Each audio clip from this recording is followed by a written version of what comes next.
सौन्दर्य प्रतियोगिता होइन, अब विवेकको प्रतियोगिता हुनुपर्छ। When every child who gets to be imprisoned, rewards with Namaste and welcome to Nepal's Top 7 Debaters 2013, produced by Today's Youth Asia.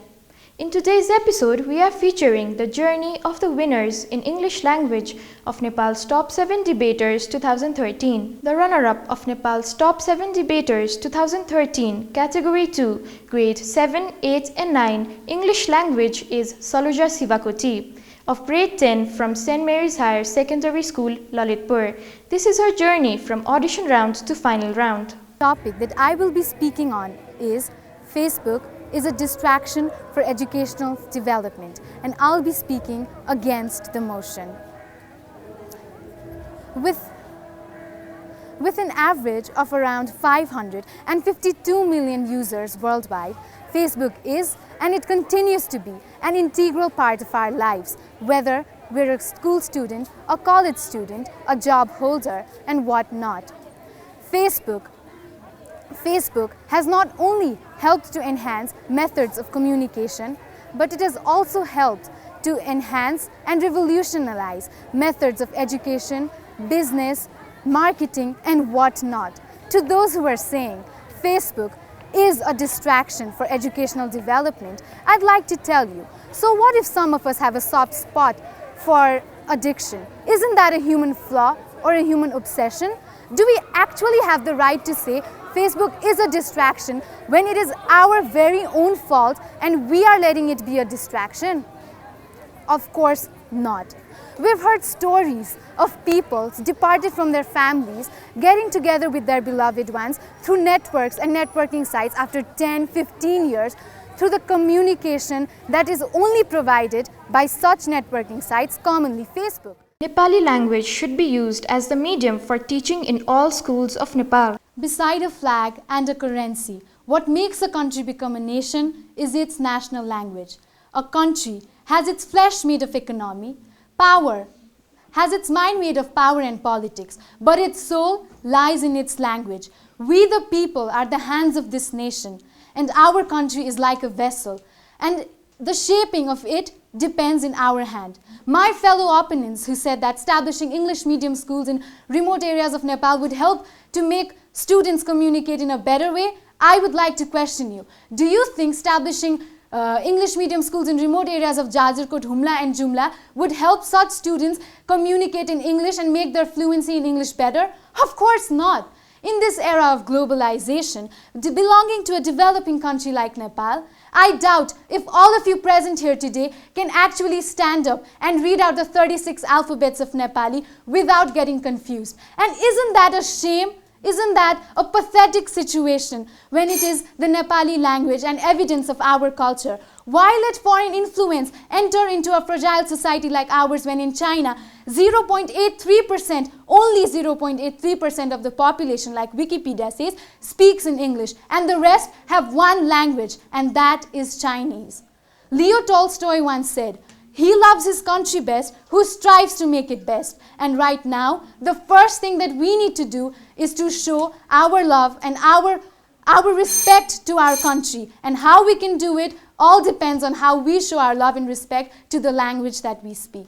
Thank you. Mothers should stay at home and look after their children. Through centuries, condemned the weaker sex, restricted within the four walls of the house, and subjugated to domination. A woman, a mother. Yet, she's conquered her hindrances and attained the goals of her life. It's a very parochial, patriarchal mindset that restricts women within the four walls of the house. I believe that the greatest freedom we have is the freedom of choice. And if a mother chooses to pursue her dream and a career, do something besides parenting, there should be no restriction. Once you say that the mother should be the one staying at home and looking after her children, you're neglecting the fact that the father is also an important part here. Why saying that a father should be the one staying at home and looking after his children sounds impractical to us? Why? A working mother can not only be an epitome of feminine power, but she also demonstrates to her child that she can handle both career and family. According to the research done by the Harvard Bureau and affiliated with the European Union, about 27% of the GDP of Europe could be increased if more women and mothers were encouraged to go to work. And that's the scenario where the economy is harmed, and that is the scenario of the world today. And therefore, all my fellow opponents, you're saying that your mother should hold on to your hands until you grow up. I mean, you need to burst out from the bubbles created by your parents and be independent, better understood by the ones having working mothers. I firmly believe that it is not necessary for a mother to go to stay at home and look after her children. Instead, she can go to work and pursue her dream and career. It is her life, after all. If supported by her family and friends, she can handle dual responsibilities. Mother, what comes in your mind? Children, husband, society, in-laws, family. Where is she in the whole picture of her life? And in this dedicated schedule of her life, if she tends to do something for her sake, it becomes a materialistic desire coming ahead of child development. Almost all of you present here today, opponents, almost all of you, you said that a child's development, whether it is emotionally, physically, spiritually, psychologically, depends on the company of his mother. Agreed. Although a mother needs to be there for her child, I believe that my mother, I can give you my example, my mother has raised 3 children working, and she's always a great company. So I think that it all depends on how you practice parenting, how a mother practices to raise her children, how she practices parenting, that is what is important. The tide is beginning to change, and it was only earlier that the man had to be the provider and the mother had to be the housemaker in the family. Today, a mother has proved that she can be both provider and housemaker, and that is what we should be proud of. Thank you. Marks and grades don't reflect a student's intelligence. The job for a CEO is vacant.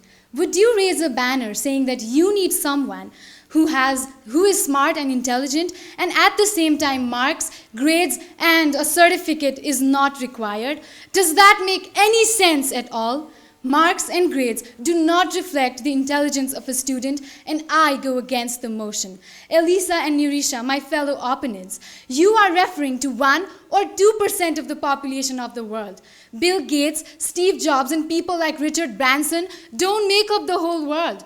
98 to 99% of the people depend upon their mark sheets for a better future, a better degree that can give them a brighter future tomorrow. I'm not talking about the educational system portrayed in the movie like 3 Idiots, where a student needs to buy hard everything to score good marks. No, I'm talking about the educational system that Harvard professionals believe in.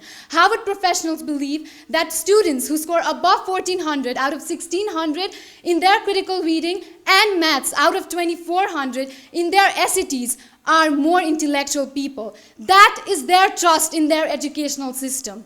I believe that people like Bill Gates, okay, you might say that Bill Gates was not a topper, but today the world's best graduates are his employees. Keeping aside the fact that he is an exception, you need to top the world to become professionals in Microsoft.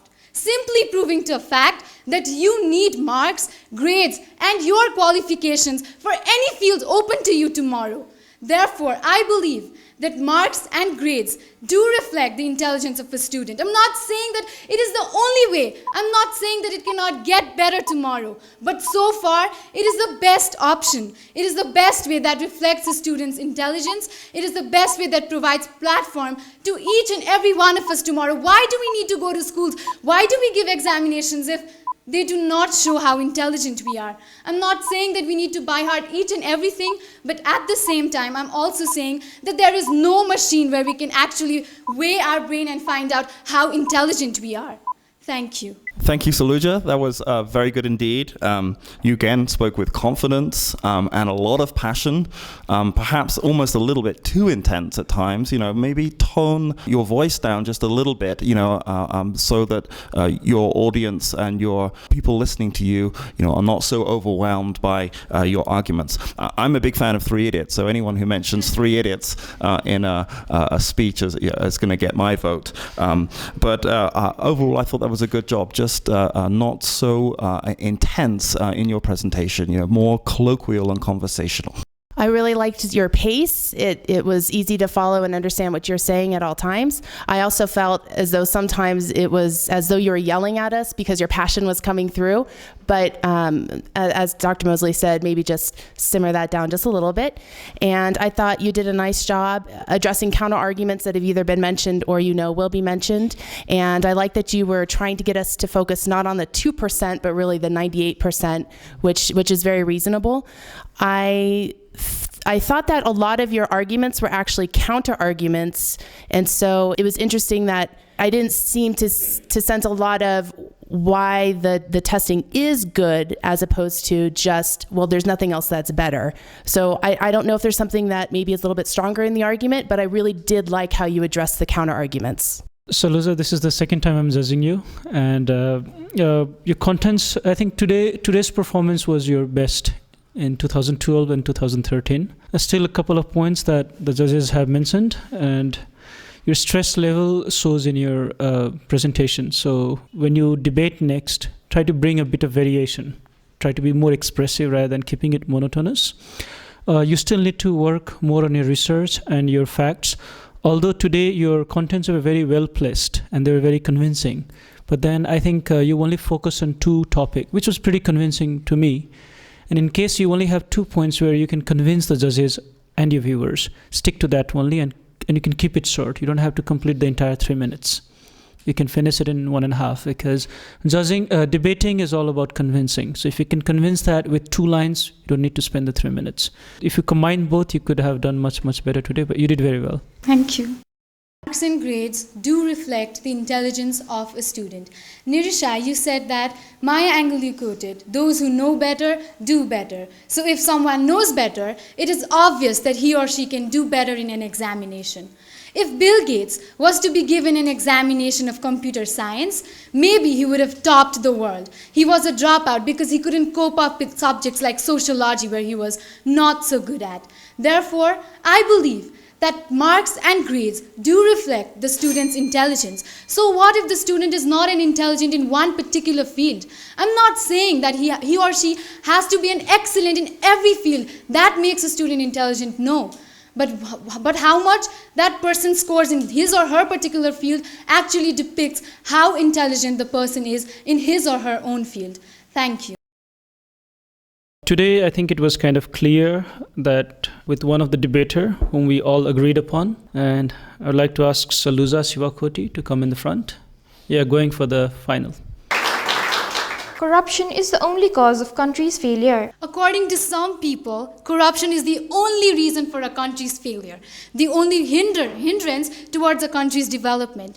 But what about those countries where people are dying day by day due to explosion of war and violence? What about those countries where the status of women and children is deplorable due to malnutrition, HIV/AIDS, and lack of human rights? What about those countries where education has not enlightened the minds of the people? Do we blame it all on corruption? Of course not. Corruption prevails in each and every country, be it the developed countries like US, UK, Germany and France, or the least developed countries like Nepal and Bangladesh. So why blame it on corruption when some of these countries have achieved highest level of development? According to my opponent, a country is regarded as a failed state if it has less GDP, per capita income, human development index, agreed. But saying that it is only affected by corruption, that makes no sense at all. According to the Corruption Perceptions Index 2012, Nepal holds a rank of 146 with a per capita income of $603, whereas in Russia, more corrupt than Nepal, holding a rank of 154th country corrupt, has a per capita income of $14,272. Why isn't Russia less developed than Nepal if it has more corruption? On the other hand, a country like Malawi, which is in the 80th position in the same chart, is much less developed, considered as much less developed country. Why? Due to several other reasons. It cannot just be corruption, can it? Apart from that, corruption is inevitable. It is present in every country. Like a seed can develop into a plant when it is given favorable environment, corruption can also breed and thrive in an environment that allows it to. Even in the history of the world, there have been so many wars, so many conflicts. A Japanese was walking on the way. He didn't expect that a bomb would fall from the sky and destroy the cities of Hiroshima and Nagasaki during the Second World War, did he? Was that because of corruption? Did Japan completely devastate into such a situation during the Second World War because of corruption? Of course not. It was due to the people and their misunderstanding that caused Japan in such a state. There are so many countries. My opponent gave me an example of Somalia, the least developed country with the highest corruption rate. Agreed. But at the same time, she's failing to understand that look at the people in Somalia. 2 people were beaten up in Somalia for watching World Cup. Such is the mentality of the people. In a country where people's mentality is such, in a country where people are dying due to hunger and starvation, do you expect corruption to be the only reason for its failure? Of course not. And even in the context of Nepal, we as Nepalese citizens, we have to blame ourselves and not corruption. For instance, if we need to apply for any sort of job, any sort of financial sector, what do? The first thing we do, make a phone call to a private official so that he or she can give us an easy access to any sort of job. We corrupt the person directly. Are we not to blame? We are pointing a finger to the government officials. We're pointing a finger to the people who are corrupt. But are we not to blame? We're getting educated here and flying abroad, drenching the country in brain drain. Are we not to blame? We, as individuals, are being so much corrupt these days. Nobody is nation-centered. Instead of idolizing ourselves, if we could mobilize ourselves together in the fight of corruption, that would be the root of development. Saying that corruption is the only reason for a country's failure, I mean, it's almost like one of the leaders saying that he would turn Nepal into Switzerland. I mean, that is like a dogmatic approach. Therefore, I firmly believe that corruption can never be the only reason because it arises with so many problems together. Thank you. Eliza, you said that uprooting corruption from a country would definitely make the country developed in so many sectors because it is the root cause of poverty and all those things. I agree to some extent that corruption is also a major reason for a country's failure. But saying that it is the only reason, that is completely wrong because it arises with so many problems together. Are you trying to say that in Rwanda, 2 tribes, Hutu and Tutsi, they fought for several years, a tribal war took place. So are you trying to say that if Rwanda is 100% corruption free, then people would stop fighting in the name of tribes? A Muslim is fighting with a Hindu today. The country is fighting for a religious cause. And you're saying that uprooting corruption from that country would stop people would stop the misunderstanding between people? Does that make any sense at all? Of course not. People will keep fighting for their religion. People will keep fighting for their gods. That, in turn, gives rise to corruption. Corruption can never be the only cause for a country's failure because together, all the problems together make a country fail. This goes for both of you that so far, this debate has been the best performance from your side in the entire series. So I congratulate both of you for that. It's a difficult topic for a grade 9 student, and I think you have done a fairly good justice to the topic so far. I wish you luck for the second round. One thing in debate is when you're debating in the English language, you don't ask too many questions. Asking questions does not help. You have to answer the questions because do you expect us judges to answer all your questions? No. Thank you, sir. I kind of had a shock when you started off because you were talking so fast and very loud and almost a little bit angry, which it didn't scare me completely, but slightly. I think there's a general problem in Nepal that fantasy is often killed by like a very militant schooling. That is not your fault. This topic is difficult compared to your age. But to me it seemed a little bit too studied. It seemed too acted. I had problems convincing myself that this topic really means something to you. It was very clear for both of you that you have studied and you have used time on like practicing how to present and be in front of us. I think I would have liked to hear you both on a more personal topic. That would have been nice. But Don't take this as a hard criticism, because it's not. Thank you. Thank you, sir. Elisa, I thought your definition of corruption was great. I liked your analogies to computer systems and the analogies with other countries. It's a good way to relate the topic to something that other people might know about. I liked the fluency with which you spoke. I think you did speak quite quickly. You could slow it down a little bit, but you were very fluent. You got a lot of good points in there. I like the way you emphasized the idea that corruption is a cause of problems rather than a consequence of problems. Saluja, also you were fantastic. You were a little bit slower, which I liked. You were clear, you were coherent, very well argued. I think you made the point clearly that corruption is one issue that's important, but it's only one of many, and you had some good statistics. I like the way you equated state failure with a lack of development. I think that shows that you're beginning to think hard about these dynamics. And I really like the way that you began to talk about personal accountability, how it begins with all of us to change these dynamics. Although I'm not sure that completely supported your argument as you had laid it out, but I really liked the idea. One thing I would encourage you both to do in the next round is to maybe think more about how corruption is not just about paying bribes. And Saluja, you touched on it a little bit. It's also about behaviors, and it's also about the rules that exist that might be unfair.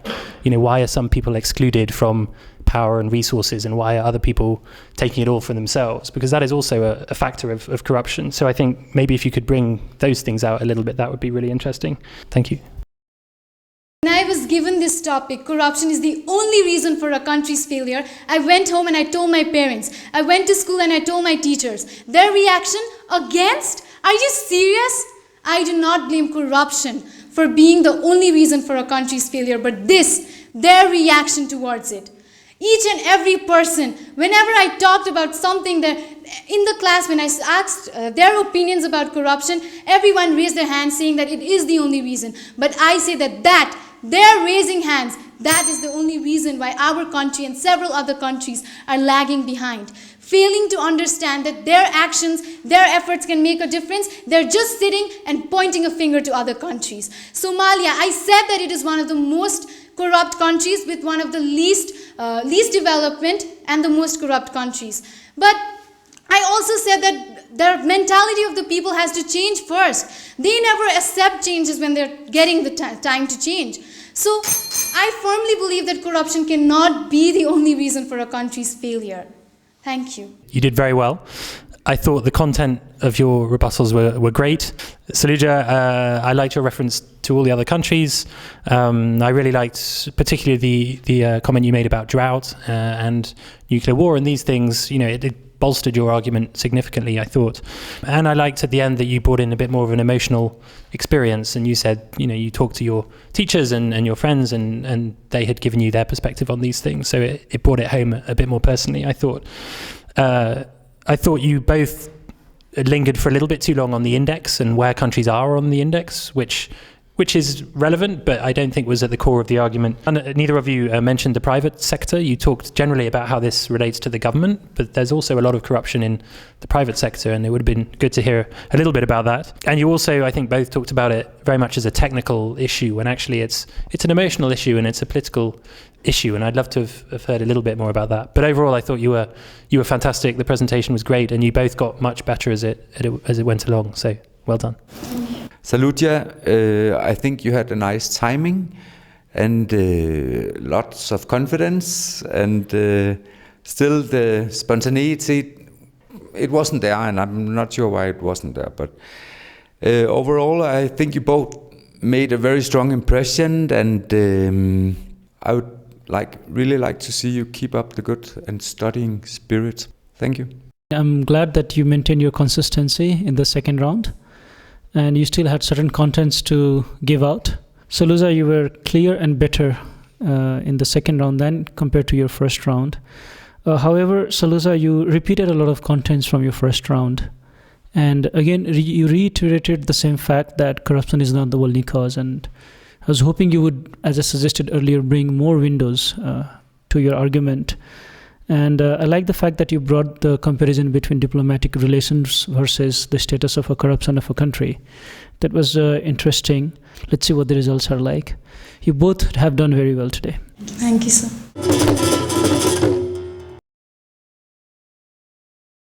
The runner-up for Category 2, English Language, Grade 7, 8 and 9 is SALUJA SIWAKOTI.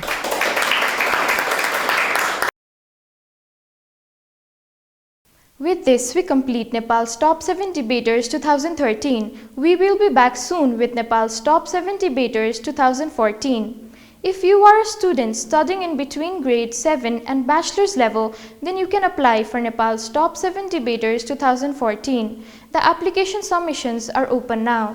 You can call the TYA office at 01-425-7250 or you can email us at youthtya@gmail.com. Till then, have a nice week. Namaste.